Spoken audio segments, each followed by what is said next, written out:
So given your past jobs in the corporation world, what triggered you to leave the corporate sector and pursue like the non-profit sector? I think I came into the non-profit world quite by chance because I was always a big corporate girl, and I really loved being in the corporate world, working with a big organization that had a lot of cachet. I liked the toys, I liked the expense accounts, and then it was in the US when I switched jobs, and then you have to apply for a visa again. Then what happened was you have to apply for a visa, and in that meantime you cannot work. So I thought I'd go crazy, not working for 4 months. So what I did was I applied to non-profits and offered to help with PR and comms because that was my background. And if you know anything about non-profits, you know that they are more than happy when people volunteer. So they all said, yes, please. And so I started working with 3 different non-profits. And after 2 months, one of them offered me a job. And they said, we don't have any specific role, but you can write your own job spec and start. So I thought, okay, great, that sounds fantastic. But I didn't really think I would stay. I thought, well, this would be just something for me to do in the meantime. And then after that, it turned out to be the best 2 years that I ever had, both professionally and personally. And so that's how I got hooked, became quite addictive. Oh, okay, that's interesting. So, but of course there would have been some sacrifices, right? Leaving the corporate world behind, like especially in terms of monetary returns. So, what are the rewards that you reaped from joining the sector?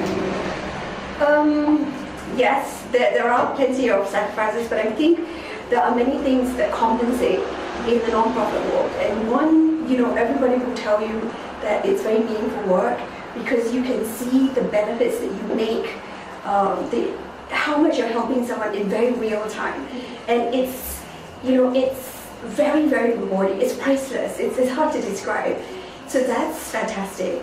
I think second thing really for me is the the sense of personal growth, because in a non-profit you don't have a lot of resources, you don't have a lot of money, so you can do everything.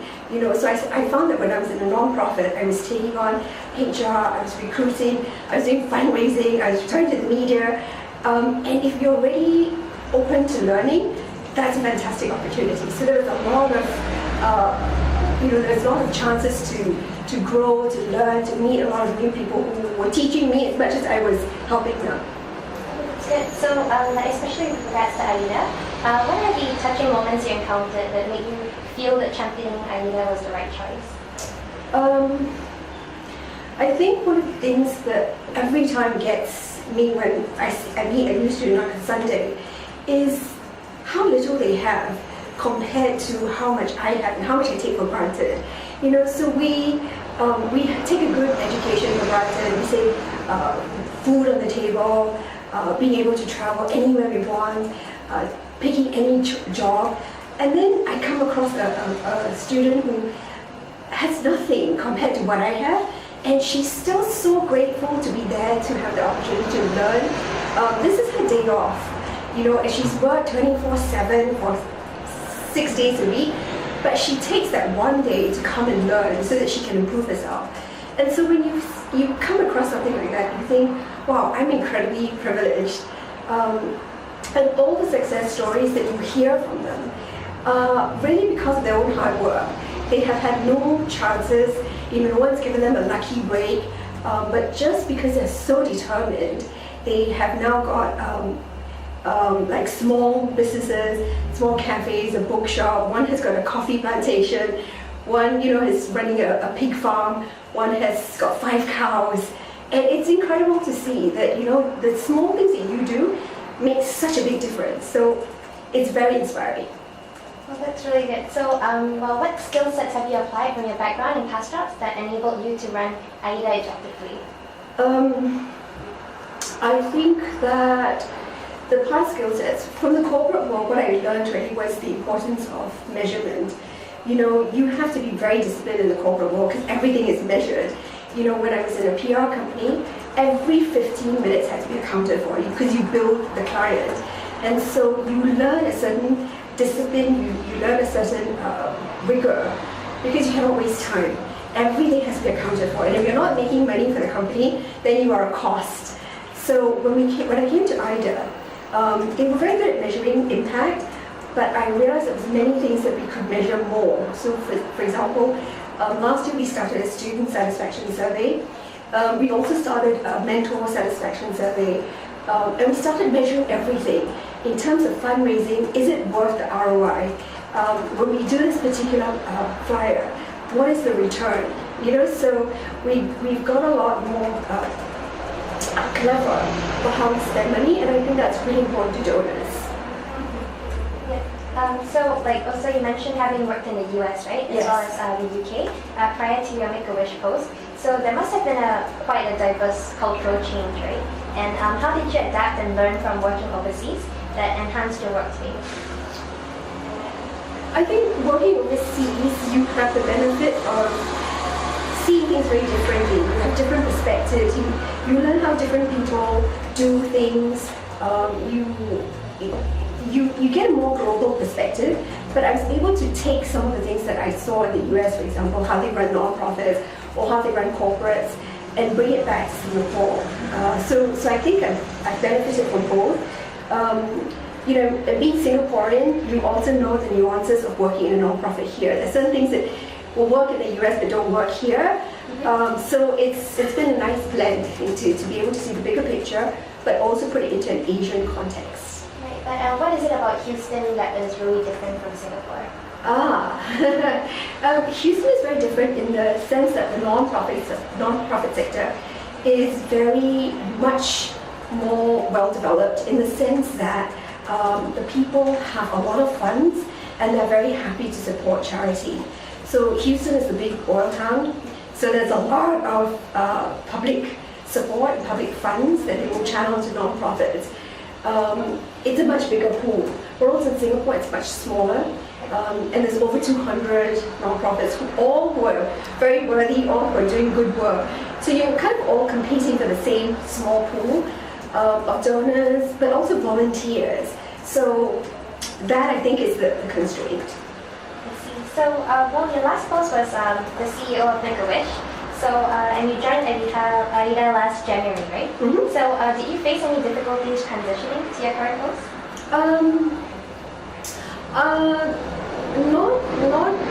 Some things were the same in the sense that we're both smaller non-profits. But I think the difference with AIDA is that we are totally dependent on volunteers because the volunteers run the classes. So on a Sunday, we have about 350 to 400 students on campus, and the classes are run by 45 to 60 mentors, volunteers, we call them mentors. So without these mentors, the classes would not run. So really, here at AIDA, I've learned how do you engage a mentor?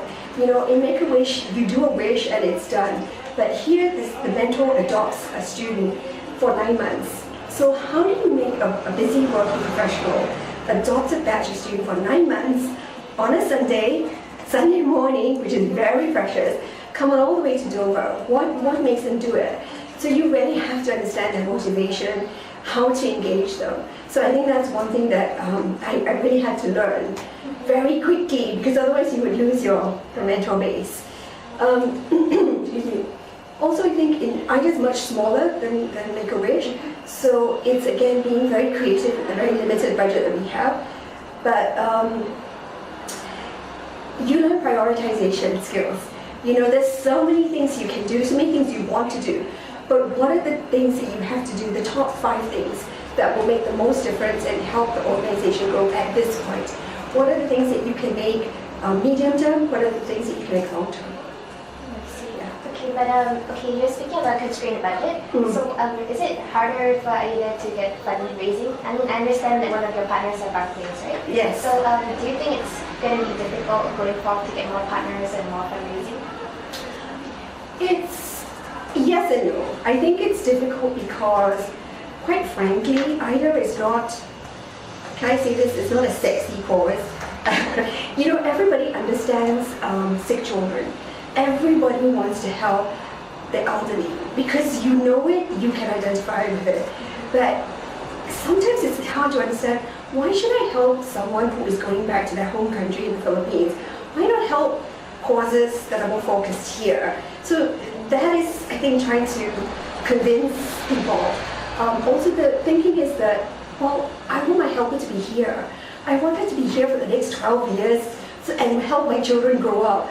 I don't want to give her the skills so that she can go home earlier.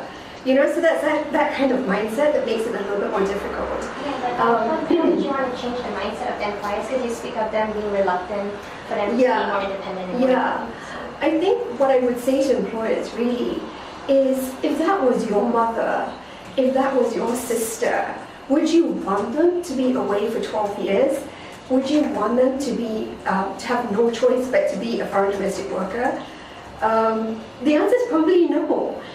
Nobody chooses to leave their country and their family for such a long time, voluntarily. No mother wants to leave their child for such a long time.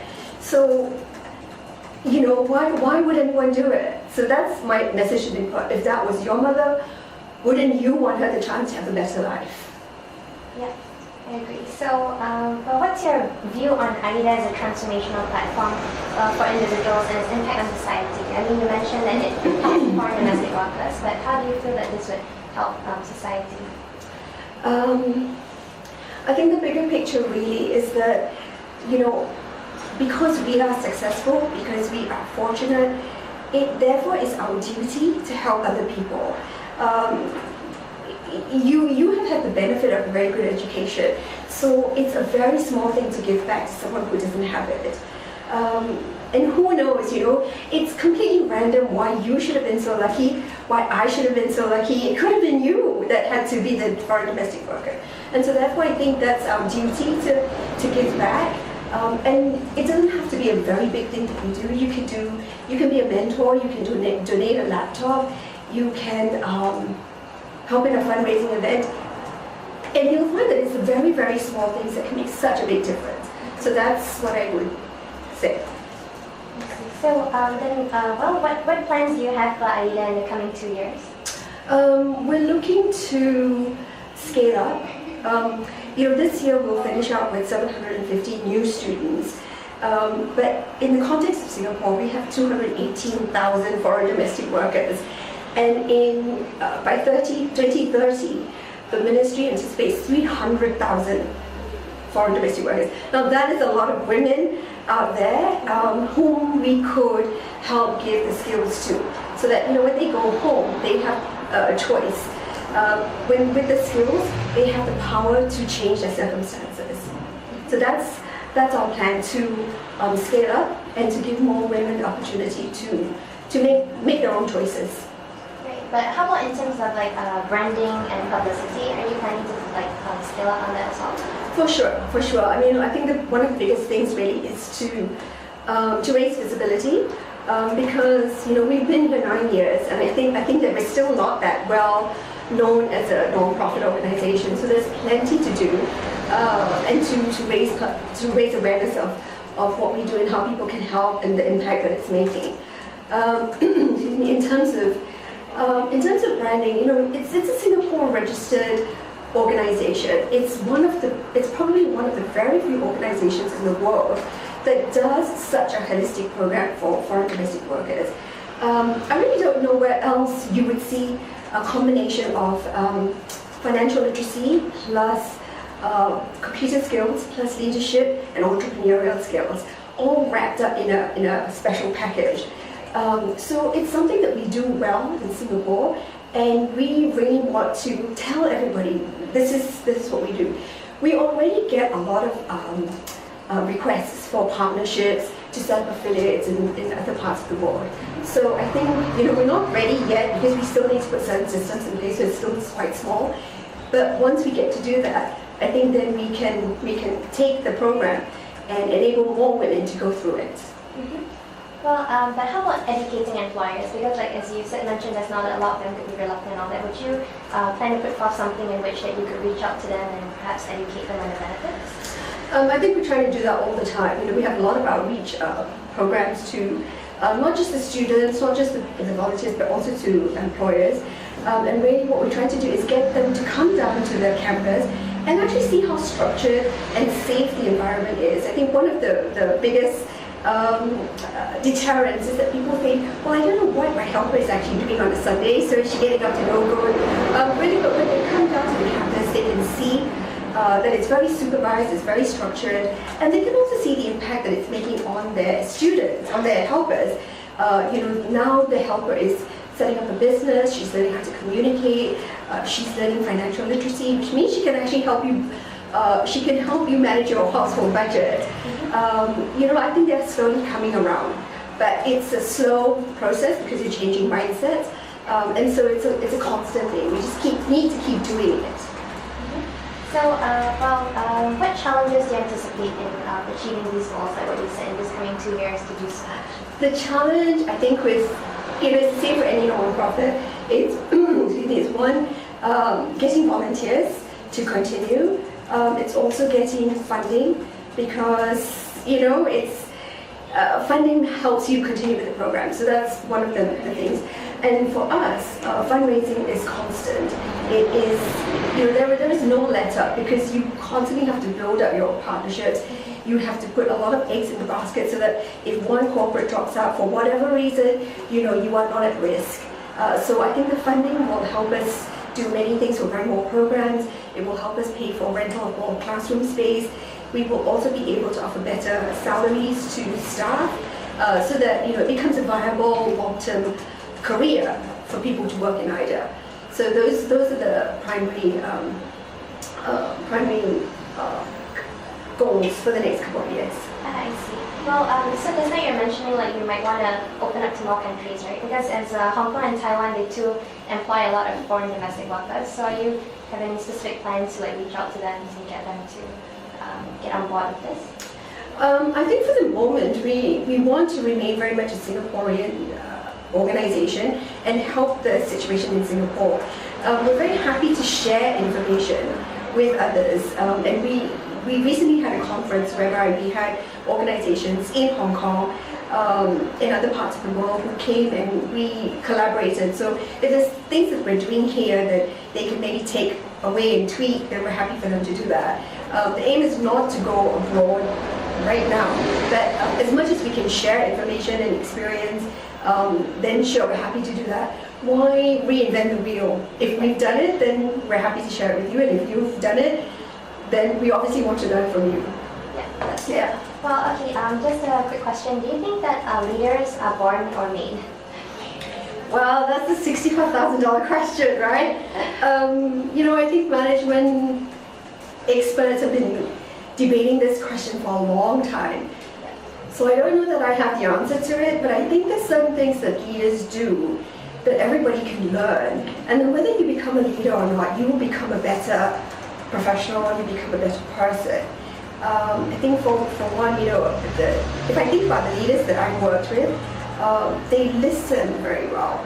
They ask a lot of questions, but they're also willing to listen, which is quite hard to do sometimes because you always think you know the answer. So I think listening is a very underrated skill that can take you so far. Also, I think leaders, are quite decisive. So they collect the information, but then they're ready to act. And certainly I think from the leaders that I've worked with, those are traits that I've seen and I've admired and I try to emulate. But I don't know what the answer is. Well, but do you think their traits are like inborn, or do you think that it was due to like a certain background that you had? Maybe a bit of both. Because if you have the traits, but there is no context or nurture to bring that out, then you don't develop it. But on the other hand, you might have all these traits, vice versa. So I think it's a bit of both. You need to have something in your personality that gives you the strength of character, the resilience, the courage. But experience also gives you that. So I think it's been and it's been I think smart enough to make the best of the learning opportunities that you have. Right. All right. So I think that's it for this portion. So at this point, we just want to know a little bit more about AIDA and maybe you can tell us more about the current programs. Okay. So AIDA is a Singapore registered non-profit organization. It's 9 years old. And it really started out under the auspices of UNIFEM, which is now UN Women. And so it was started as a program for financial literacy for foreign domestic workers in 2001. And then it became so successful that in 2006 they decided they would run it as their own program. And so IDA was formally launched then. Since we've been launched, we've impacted about 2,700 women. And we've had about 600 plus mentors. Our vision really is is sustainable futures through financial education. And by that I mean we want to give women the skills and the knowledge so that when they go home, they have the power to make choices. They can change their circumstances because they have the skills to do so. And so we provide a series of programs. So we have financial literacy, which is primarily money management skills. So they learn things like saving, budgeting, planning for the future, which is a huge mindset change because when you're very poor, it's very hard to think long term. You live for today, really. So that is one big piece. And then we also do computer skills so that they can navigate the modern world. We do leadership skills, and by that I mean primarily communication skills so that they can make their voices heard. The foreign domestic workers are quite a voiceless group in society, and so they learn how to be a little bit more confident and voice an opinion. Okay, so our programs really, what we aim to do is to have a combination of financial literacy plus leadership plus computer skills and entrepreneurship skills. So in the financial literacy, it's really about money management skills, and we're looking to show students how to plan ahead and save and budget because when you're very poor, it's very hard to think long term. And so the students who come to IDA have no savings at all. Some of them have been here 6 years, 12 years, one student even 19 years and has no savings. So she cannot go back to the country that she's come from because it's exactly the same. So savings is a big part of it. Computer skills because you have to learn how to navigate the modern world. Leadership skills so that they can make their voices heard because in Singapore they tend to be quite a voiceless society. And then in the second module they learn advanced leadership skills so that they learn how to communicate as business women, how to talk to suppliers, how to talk to customers, how to negotiate. And then they also learn how to write a business plan. So they learn things like cost risk analysis, profit and loss, how to spot a niche in the market. So it's quite serious stuff that they do. And then they write a business plan. And then once they have done that, they graduate. So each of these modules is 9 months, and so the total curriculum is 18 months. So when they do graduate, it's a very big achievement because some of them have not finished school. This is the first time they have gone through such a major course, and so it's a very heartwarming moment for them and for the employers to see this achievement. So that's the program. And then this year in January, we launched the Alumni Development Program because we realized that once they finished, they didn't have any ongoing support. So we wanted them to be able to continue with their business plans for when they go home and also to make investments to learn how to do that. So we have a 6-month program which we're doing. In addition to that, we also have this thing called Sunday Fun Days, and it's to give the student a bit of a break from their classes and also the opportunity to socialize. So we do things like Zumba, Bollywood dance, food and nutrition, basic English classes. And the students love these Sundays because it's their opportunity to socialize and interact in a safe space, in a very nice environment. Otherwise, the alternative is hanging out at a shopping mall on the sidewalk. So in as much as we provide classes, I think the other big benefit that IDA brings to the community is that there is a sense of place. The campus is their own, and they have a community where they meet their friends and other women who are doing the same job, who face the same challenges, and so they just chat, and it's a way to hang out with your friends. Really. What do you think we can do to further extend this course for IDA? Like, what would you do to further develop it in the future? I think constantly we are looking to make sure that the program is relevant. So these programs that we have, we constantly want to make sure that it meets the needs of the students. So we are doing a curriculum review shortly, just to make sure that it meets their needs, it's what they want, it's helpful to them. We are also doing satisfaction surveys to make sure that they are, we're addressing their needs. We're looking at volunteers. How can we engage with them better? How can we retain them? Because it takes a lot of time to train a mentor. And then, if they leave after 9 months, and it's perfectly understandable if you want to take a break after 9 months, but for the organization, you've already spent a lot of time training a mentor, and they have such a lot of knowledge by then. So if they decide to take a break, we lose a lot of organizational capital, so to speak. So we're looking at constantly how to keep them engaged, how to keep them close, and how to just really scale up. Perhaps you could share with us some traits that you look out for in these mentors. In the mentors, well, because this is volunteer, this is skill-based volunteering, the mentors already have a lot of the skills. So, for example, you already would be very literate in Microsoft Word, Excel, PowerPoint. So that's actually very easy for a mentor to do. Or you probably make presentations at work. So the leadership skills class is easy to do. Also, we do budgeting and saving, but it's not difficult. So a lot of our mentors have these skills, so they're happy to use the existing skills.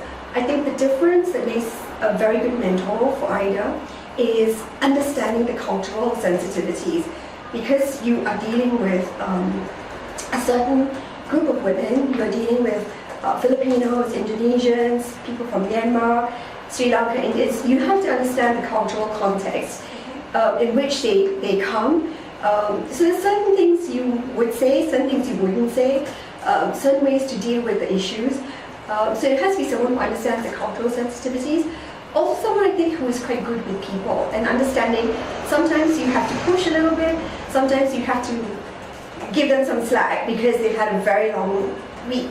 Yeah. So I think it's someone who is genuinely people focused and who genuinely wants to help. And to the credit of our mentors, we have over 200 mentors, and they are absolutely brilliant. Is all I can say, because they do give their time, they do give their expertise very generously, and really without them it would be impossible to run the classes. Right, but would you have any incentives put in place to retain these 200 volunteers? Yeah. So last year we started doing more networking events, because one of the things we realized was that they were all professionals, so they really wanted to network. It's such a great way to network with other young professionals from, say, another bank, another financial institution. Perhaps many people that you would not normally get to meet in the course of your work, but now you have the opportunity to do so, and you are bound by a common cause. So that's one thing. Also, what we found from our mentor survey is that they wanted the opportunity to share a lot of the best practice. So when you go into a class and you find that, well, maybe your students are not very responsive and they're very shy, and so you want to talk to another mentor and say, hey, is that your experience? What do you do? So we're trying to create this opportunity where mentors have informal networking sessions also on the campus, and they can share that best practice. Well, that's pretty good. So just to wrap up this, maybe you could give us the viewers a final message or something that you want to convey about AIDA. I think what I would say is that every woman deserves the chance to determine her own future, and really all you need to do is provide a very small opportunity, and the gains that somebody can make is so big, much more than you would realize. I personally always thought, well, what can one person do? It's not so much, I don't have that much time, but it really doesn't take that much time. Mentoring, for example, is 1.5 hours one Sunday. Is that really that big a call on your time to give somebody the same chance that you've had? So that's what I would say. To employers, I would say, consider your helper who makes your life safe and secure by looking after your children, by looking after your aged parents. Would you want your own family member to be in that situation for year after year after year? Probably not. Okay, thank you.